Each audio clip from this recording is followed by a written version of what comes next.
2023 की UPSC, state PSC जैसे कि एमपीपीएससी एग्ज़ाम के लिए हम करंट अफेयर देख रहे हैं। और ये करंट अफेयर है 2022 की जुलाई का। यहीं से हमारा सेशन स्टार्ट होगा।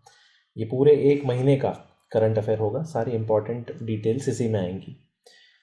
इसमें जो पहला टॉपिक है that is polity and governance, यानी कि राज्य व्यवस्था एवं शासन। पहला न्यूज़ बताया है यहाँ पर सहकारिता का, यानी कि कोऑपरेटिव्स। कोऑपरेटिव्स एक ऐसी संस्थाएं होती हैं जिसका कोई मालिक नहीं होता, जिसका कोई बॉस नहीं होता। और कोऑपरेटिव एक ऐसी कंपनी हो सकती है जिसमें कोई मालिक नहीं होता और उसमें पार्टिसिपेट करने वाला हर व्यक्ति उस पूरी कंपनी के मुनाफे का प्रतिशत लेता है अपने अपने काम के आधार पर। न्यूज़ ये है कि कोऑपरेटिव्स को आगे बढ़ाने के लिए आपने एक एग्जांपल सुना होगा, अमूल। अमूल भारत का सबसे बड़ा कोऑपरेटिव है। अमूल का कोई मालिक नहीं है, लेकिन अमूल में काम करने वाले, अमूल के तहत काम करने वाले लोग उसके सदस्य माने जाते हैं। तो ये होता है कोऑपरेटिव्स। न्यूज़ है कि केंद्रीय गृह और सहकारिता मंत्री ने नई दिल्ली में सहकारिता के 100वें अंतर्राष्ट्रीय दिवस के अवसर पर आयोजित समारोह में भाग लिया। गृह और सहकारिता मंत्री यानी कि होम मिनिस्ट्री प्लस जो कोऑपरेटिव्स के लिए मिनिस्ट्री बनाई गई है, इन दोनों ने ही मिलकर एक समारोह किया है, एक फेस्टिवल किया है और उसको 100th इंटरनेशनल डे बोला गया है फॉर द कोऑपरेटिव्स। क्या है इसमें इम्पॉर्टेंट? इसमें एक संस्था बड़ी इम्पॉर्टेंट है, NCUI। यानी ये समारोह किसने करवाया? ये NCUI ने करवाया है। एक तो मंत्रालय खुद है कोऑपरेटिव्स का, सहकारिता का, और दूसरा है NCUI। NCUI क्या है? ये भारतीय राष्ट्रीय सहकारिता संघ है, यानी national cooperatives union of India है। ये बना था 1929 में और 1961 में इसको थोड़ा सा पुनः ठीक किया गया, इसको सुधारा गया, इसका रिफॉर्म किया गया। क्या होता है सहकारिता से? सहकारिता से ऑटोनॉमी बढ़ती है, स्वायत्तता, स्वैच्छिक और खुली सदस्यता और सोच पनप पाती है लोगों के अंदर। समुदाय के लिए पूरी चिंता होती है, सबका ध्यान रखना होता है, सदस्यों की भागीदारी होती है, लोकतांत्रिक तरीकों से सदस्यों पर नियंत्रण किया जाता है, शिक्षा, प्रशिक्षण और सूचना दी जाती है। इन सभी में आप एग्जाम्पल अमूल का ध्यान रखिएगा। सहकारिता की जो समिति होती है उसके बीच में सहयोग भी होता है। अगली इंपॉर्टेंट चीज़ है ये, विश्व की जो 12% जनसंख्या है वो सहकारिता समितियों से जुड़ी हुई है, यानी कोऑपरेटिव से जुड़ी हुई है। 12% ऑफ वर्ल्ड पॉपुलेशन। क्या कोई कॉन्स्टिट्यूशन में इसके लिए प्रावधान है? यस, कोऑपरेटिव्स होंगी। इसके लिए 7th शेड्यूल में जो स्टेट लिस्ट होती हैं, 12 शेड्यूल में से जो 7वें नंबर का शेड्यूल है कॉन्स्टिट्यूशन के अंदर, उसमें बताया गया है कि जितनी भी कोऑपरेटिव्स होंगी वो सब स्टेट के अंडर में आएंगी, यानी कि MP जैसे स्टेट, राज्य सूची के अंदर। तो कानून भी कोऑपरेटिव्स का कौन बनाएगा? स्टेट बनाएगी। अनुच्छेद 19(1)(c) में, यानी आर्टिकल 19(1)(c) में क्लियरली डिफाइन किया गया है कि कोऑपरेटिव बनाना आपका एक फंडामेंटल राइट है। और ये 2011 में राइट जोड़ा गया था under the 97th amendment. 97 number का संशोधन हुआ था। इसके बाद थोड़ा आगे बढ़ते हैं आप आर्टिकल्स में, तो DPSP आ जाता है और DPSP में 43B के तहत बोला गया है कि राज्यों को कोशिश करनी चाहिए, बढ़ावा देना चाहिए कि कोऑपरेटिव ज़्यादा से ज़्यादा बन सकें। और इसी कोशिश में भारत सरकार ने एक कानून बनाया 2002 में, उसको सहकारी समिति अधिनियम बोला गया है। ठीक है, यानी कोऑपरेटिव्स एक्ट ऑफ 2002 बताया गया है। आगे बढ़ते हैं। पूरे वर्ल्ड में जो 300 सबसे बड़ी कोऑपरेटिव जो कमिटीज़ हैं, उनमें से 3 इंडिया के अंदर आती हैं। पहली अमूल जो सबसे बड़ी है इंडिया में, दूसरी है इफ़को और तीसरी है क्रिब्को। ठीक है, क्या फ़ायदा मिलता है? तो ये सारे फ़ायदे यहाँ पर लिखे हुए हैं। जैसे रोज़गार पैदा होता है, लोगों की नौकरी लगती है ना, गरीबी और असमानता से लड़ने की कोशिश होती है, साझा जिम्मेदारी से नेतृत्व को बढ़ावा मिलता है ना, और फाइनेंस वगैरह में भी थोड़ा उत्थान होता है, फाइनेंस सुधरता है लोगों का। फिर वही कॉमन पॉइंट्स जैसे कि जो जेंडर इक्वालिटी होती है वो इंक्रीज़ हो जाती है वगैरह वगैरह। इसके बाद कोऑपरेटिव की सिचुएशन अच्छी कहाँ है, तो महाराष्ट्र और गुजरात में जो सिचुएशन है वो काफ़ी ज़्यादा अच्छी है, लेकिन हालत ख़राब है 3 जगहों पर, बंगाल, बिहार और उड़ीसा में सिचुएशन बैड है, ज़्यादा डेवलपमेंट नहीं हुआ है इनके अंदर। इसके बाद में चुनौतियाँ क्या हैं, कुछ कोऑपरेटिव्स केवल कंपनियां नहीं होती, कोऑपरेटिव बैंक भी होते हैं। तो बैंकों के साथ क्या प्रॉब्लम होती है, तो बैंकों के साथ होती है कि दोहरा विनियमन स्टार्ट हो जाता है कि भैया आप किसकी सुनोगे, आप स्ट्रेट रजिस्ट्रार ऑफ सोसाइटीज़ की सुनोगे, क्योंकि कोऑपरेटिव तो सोसाइटीज़ एक्ट के तहत रजिस्टर होते हैं, या फिर आप आरबीआई की सुनोगे जो हर बैंक का पिताजी होता है। तो यहाँ पर दोहरा विनियमन स्टार्ट हो जाता है, कन्फ्यूजन बढ़ जाता है। बैलेंस शीट इनकी भयंकर बिगड़ रही है, क्योंकि ये कोऑपरेटिव बैंक हैं तो लोन तो देंगे, और लोन देंगे तो लोगों की आदत भारत में लोन वापस देने की तो बिल्कुल भी नहीं है। तो एनपीए इनका कितना हो चुका है, 38% हो चुका है इन टोटल। इंडियन गवर्नमेंट ने कोऑपरेटिव्स को बढ़ाने के लिए क्या क्या कोशिशें की हैं, तो एक मंत्रालय बना दिया है, ये याद रखो कि हाँ भैया एक मिनिस्ट्री है। और क्या किया है, बैंकिंग विनियमन यानी बैंकिंग रेगुलेशन एक्ट ये पास किया है 2020 में, ताकि आरबीआई सहकारिता को थोड़ा सा कंट्रोल कर सके, उस पर नियंत्रण की शक्ति उसको मिल चुकी है, तो दोहरी जो समस्या है उसका थोड़ा सा समाधान हो सके। नाफेड करके बनाया गया है, यानी राष्ट्रीय कृषि सहकारिता विपणन संघ, national agriculture cooperative market federation, ये बना हुआ है। नेशनल कोऑपरेटिव डेवलपमेंट कॉरपोरेशन बना हुआ है, यानी कोऑपरेटिव को डेवलप करना और कोऑपरेटिव की मार्केटिंग करना, इन दोनों कामों के लिए नाफेड और एनसीडीसी बने हुए हैं। और सुप्रीम कोर्ट ने, जैसे मैंने आपको बताया था 2011 में, इसको मान्यता दी थी कि भाई हाँ भैया 19(1) और C जो है उन जो फंडामेंटल राइट है उसमें आप कोऑपरेटिव बना सकते हो, क्योंकि इसमें पहले ये लिखा था कि भैया यूनियन बना सकते हो। तो yes, you can form union, बस as well as you can also make a cooperative. इसके बाद में इस पीडीएफ में आगे की राह दी हुई है, यानी कि और क्या हो सकता है, संभावनाएं क्या क्या हैं भविष्य को लेकर। तो लोकतांत्रिक भावना को बढ़ावा देना, बहुउद्देशीय समिति को बढ़ावा देना, बुनियादी ढांचे का विकास करना, कुशल कर्मचारी वगैरह, स्किल डेवलपमेंट वगैरह दिया गया है। अगला है भुला दिए जाने का अधिकार, राइट टू बी फॉरगॉटन, बहुत छोटा है। सुप्रीम कोर्ट ने रजिस्ट्री को सर्च इंजन और इंटरनेट के से एक संपत्ति से जुड़ी जानकारी को हटाने का निर्देश दिया है। ठीक है, अपनी ही रजिस्ट्री को सर्च इंजन और इंटरनेट से एक कोई पार्टनर्स थे, कपल था, उनकी कोई जानकारी थी, उनको हटाने के आदेश सुप्रीम कोर्ट ने दिए हैं। ये न्यूज़ इतनी इम्पॉर्टेंट नहीं है, इम्पॉर्टेंट ये है कि ये जो भुला दिए जाने का अधिकार है, राइट टू बी फॉरगॉटन है, ये आखिर आया कहाँ से है और ये है क्या। So it is part of article 21 fundamental rights जो होते हैं, राइट टू लाइफ, जीवन जीने का अधिकार, उसके तहत आर्टिकल 21 के तहत जो राइट टू बी फॉरगॉटन है, it is also a part of privacy. आजकल इंटरनेट और इन सब चीज़ों पे लोगों की पिक्स वगैरह अपलोड हो जाती हैं और फिर उसको हज़ारों करोड़ों लोग डाउनलोड कर लेते हैं, तो हर व्यक्ति की निजता जो होती है उसका हनन हो जाता है, उसकी लाइफ जो होती है वो पर्सनल नहीं रह जाती है, और व्यक्ति अगर चाहे तो कोर्ट केस कर सकता है, बिकॉज वो उसका अधिकार है आर्टिकल 21 के तहत। इसको राइट टू ओब्लिवियन बोला जाता है और इसकी उत्पत्ति हुई है फ्रांस से, फ्रांस के न्याय शास्त्र से। वैसे इतना ही सफिशिएंट है जानने के लिए। एक और इसमें इम्पॉर्टेंट बात है जीडीपीआर। देखो, यूरोप ने एक जीडीपीआर बनाया है, सामान्य डेटा संरक्षण विनियमन, यानी कि जनरल डेटा प्रोटेक्शन रेगुलेशन। इसमें क्या होता है कि यूरोप के अंदर कोई भी इंसान अगर केस करता है कि मेरी कुछ डेटा या मेरी कुछ प्राइवेट बातों का लीकेज हुआ है, वो बातें लीक हुई हैं, तो जीडीपीआर के तहत गूगल, अमेज़ॉन, ये जितने भी फेसबुक, जो भी कंपनियां हैं, वो उन्हें उस डाटा को हटाना होता है, तो इसको जीडीपीआर कहते हैं। और जीडीपीआर की तरह ही RTBF सुप्रीम कोर्ट का ने RTBF करके सुप्रीम कोर्ट ने सपोर्ट किया है कि भैया राइट टू बी फॉरगॉटन बेहद ज़रूरी है इंसान के आर्टिकल 21 से जोड़कर।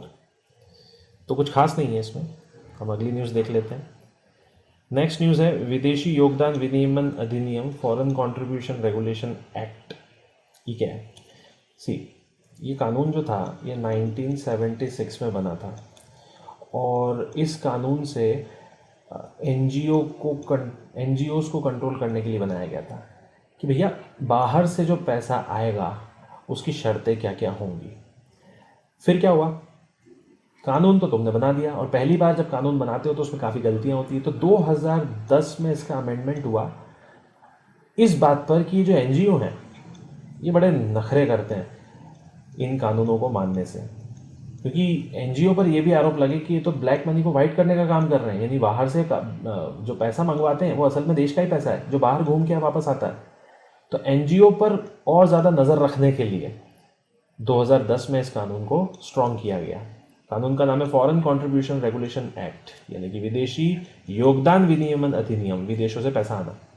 क्या है? बिल्कुल सिंपल सी बात है, 10 लाख रुपए तक का पैसा आप मंगवा सकते हो या भेजा जा सकता है, लेकिन 10 लाख रुपए से ज़्यादा का पैसा भेजना हो भारत में या मंगवाना हो तो उसके लिए सरकार की परमिशन लगती है और 30 दिन का समय दिया जाता है। तो ये है कानून बनने का समय, FCRA। तो ये पूरा कानून बना 2010 में, इसको स्ट्रॉन्ग किया गया और उसके बाद में NGO द्वारा विदेशी फंड्स की प्राप्ति और उपयोग का सख्त नियंत्रण और जांच करने के लिए 2010 में संशोधन भी किया गया था। ठीक है, तो ये 2 डेट याद रखिएगा, एक ही है और एक ही है, स्ट्रॉन्ग हुआ था। इसमें बिल्कुल क्लियरली बोला गया है कि आपको अगर फॉरेन से पैसा मंगवाना है तो इन लोगों के लिए तो बिल्कुल भी नहीं मंगवा सकते। पॉलिटिकल पार्टी के लिए पैसा बाहर से नहीं आ सकता, ठीक है, चुनाव के उम्मीदवारों के लिए नहीं आ सकता, कर्मचारियों के लिए, एम्प्लॉयज़ के लिए नहीं आ सकता, जजेस के लिए नहीं आ सकता, रिपोर्टर्स या न्यूज़ के लिए नहीं आ सकता, मीडिया के लिए बिल्कुल भी नहीं आ सकता है, क्योंकि इसमें सिक्योरिटी का एक इन्फ्लुएंस रहता है। ठीक है, आप विदेशी पैसा बाहर से भेजकर भारत में अपनी बातों को रख सकते हो तो ये गलत है, आप बाहर हो इसीलिए। और क्या इम्पोर्टेंट है, इसमें जो अमेंडमेंट किया गया है इसमें बताया गया है कि भैया जो FCRA है इसमें अगर आपको फंड चाहिए, इसमें पैसे अगर आपको चाहिए इस कानून के तहत, यानी आप 10 लाख से ज़्यादा रुपए मंगवा रहे हो, तो पहले बोला जाता था कि यार जो आपकी परमिशन है, इसकी सूचना है, वो 15 दिन में देनी होगी। अब आप 45 डेज़ में भी दे सकते हो। मतलब ऐसा नहीं है कि आपने पैसे मंगवाने से पहले आप गवर्नमेंट से परमिशन मांग रहे हो, आप पहले ही पैसे मंगवा लो, बट 15 दिन में आप उसकी जानकारी दे दो। अब उस 15 को क्या कर दिया है, 45 डेज़ कर दिया है, तो ये एक अच्छी बात है। देन कुछ फैक्ट्स वगैरह हैं। हाँ, इसमें कंपाउंडेबल, इसको ऑफेंस बताया गया। कंपाउंडेबल का मतलब होता है कि ऐसे अपराध जो क्षमनीय हैं या क्षमा योग्य हैं, मतलब आपने कुछ गलत किया और किसी ने आपके ऊपर केस किया नाराज़ होकर, तो ऐसे सिचुएशन में वो व्यक्ति आपके माफ़ी मांगने पर अपना केस वापस ले ले। ठीक है, तो उस प्रकार के अपराध को कंपाउंडेबल बोला जाता है, यानी आपने, आपके ऊपर जिसने केस किया है वो अपना केस वापस ले ले। ठीक है, ऐसे अपराधों को कंपाउंडेबल बोला जाता है। तो ये कंपाउंडेबल ऑफेंस में ही आता है FCRA। FCRA के तहत पंजीकृत संस्थाएं कितनी हैं, तो NGO कुल मिला के 40,000 थे। FCRA को अगर बहुत ज़्यादा स्ट्रॉन्ग कर दिया तो ये 16,000 NGO ही रजिस्टर्ड रहे। पहले 40,000 थे, मतलब कितना ब्लैक मनी आता होगा इंडिया के अंदर। दूसरे में लिखा हुआ है कि आज अगर देखा जाए 2019-21 में तो कुल मिला के 1811 NGO के जो रजिस्ट्रेशन थे वो पूरी तरीके से कैंसिल कर दिए गए, मतलब इनको परमिशन नहीं दी गई है कि तुम फॉरेन से पैसा नहीं ला सकते।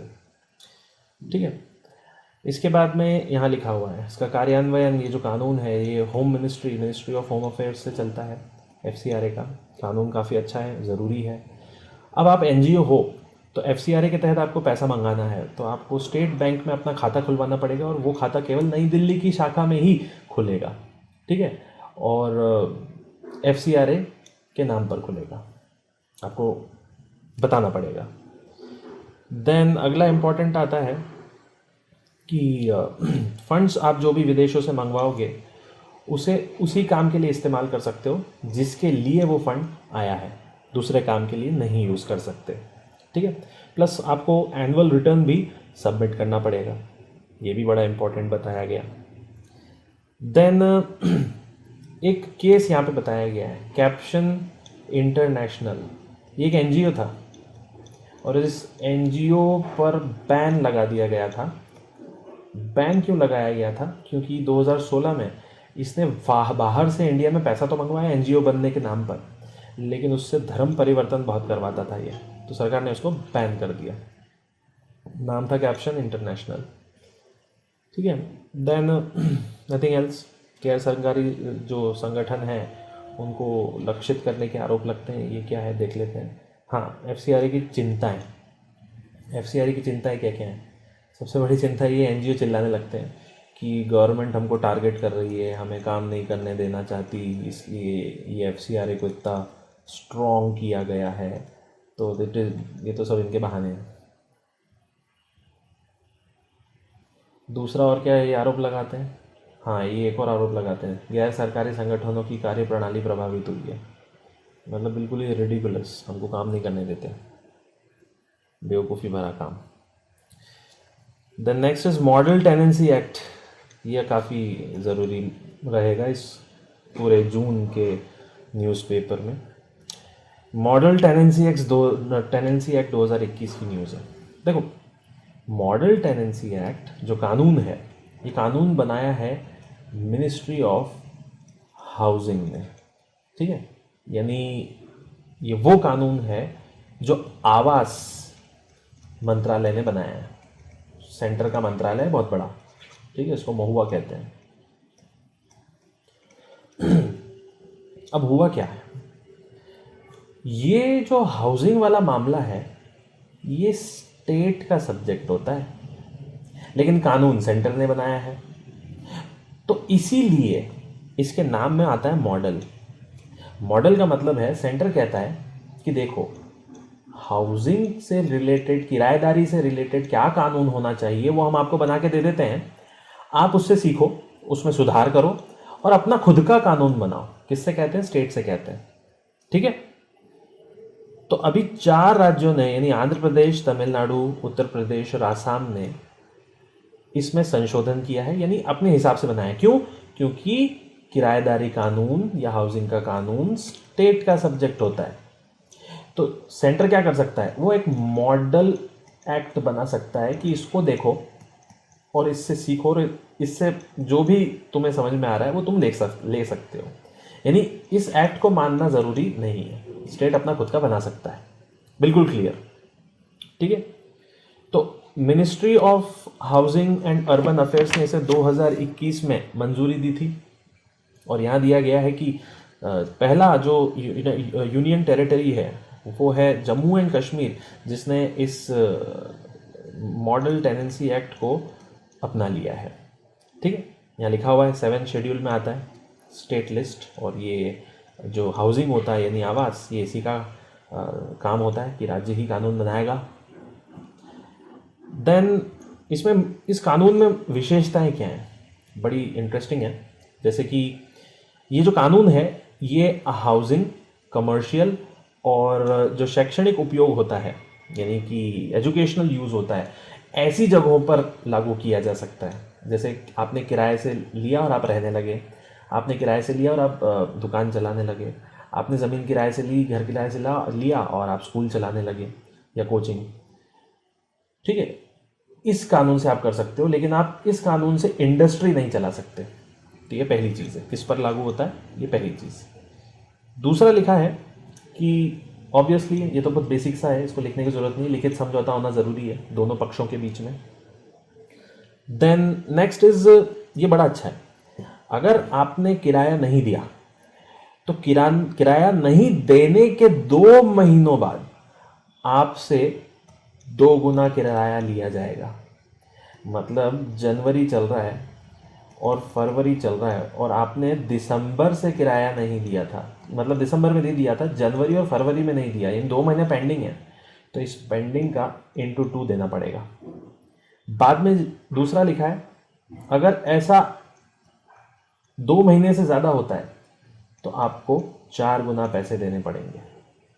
तो काफ़ी इंटरेस्टिंग चीज़ है ये तो, ठीक है। इसके बाद में सिक्योरिटी डिपॉजिट जो रहेगा, ये ज़्यादा से ज़्यादा आप 2 महीनों का रख सकते हैं। आप मकान किराए से दे रहे हैं तो आप 2 महीनों का सिक्योरिटी डिपॉजिट ले सकते हैं, बिल्कुल। लेकिन अगर वो ऐसी जगह है जो रेसिडेंशियल नहीं है, कमर्शियल है, बिजनेस वाली है, तो उसमें आप 6 महीने का ले सकते हो। नॉर्मली इसको पगड़ी कहते हैं, ठीक है। और क्या है इंटरेस्टिंग, ठीक है, इस कानून में किराया प्राधिकरण होगा, किराया अदालत होगी, किराया अधिकरण होगा, कोई नहीं जाता। द नेक्स्ट इज 2 महीने से अधिक समय तक किराए का भुगतान नहीं किया हो, मतलब खाली करने की ये शर्त दी है कि खाली आप तब करवा सकते हो जब व्यक्ति ने आपको 2 महीने का किराया नहीं दिया। सरकार ने भी इसके लिए क्या कुछ इंपॉर्टेंट काम किए हैं, तो बिल्कुल किए हैं। कई पहले हैं ऐसी, अफोर्डेबल रेंटल हाउसिंग कॉम्प्लेक्स, ये गवर्नमेंट की बहुत अच्छी एक योजना है। आपको पता ही है कि हर शहर में ऊंची ऊंची बिल्डिंगें बन रही हैं गरीबों के लिए। अब कई बार ऐसा हो रहा है कि वो बिल्डिंगें हम फिलअप नहीं कर पा रहे हैं, तो सरकार ने बोला है कि चलो उनको किराए पे दे दो। इसको अफोर्डेबल रेंटिंग हाउसिंग कॉम्प्लेक्स बोला जाता है, ARHC, याद रखिएगा। और ये आत्मनिर्भर भारत के विजन से चलता है। उसके बाद PMAY अर्बन, ये भी इसके अंदर शामिल है। ये बाकी चीज़ें हैं।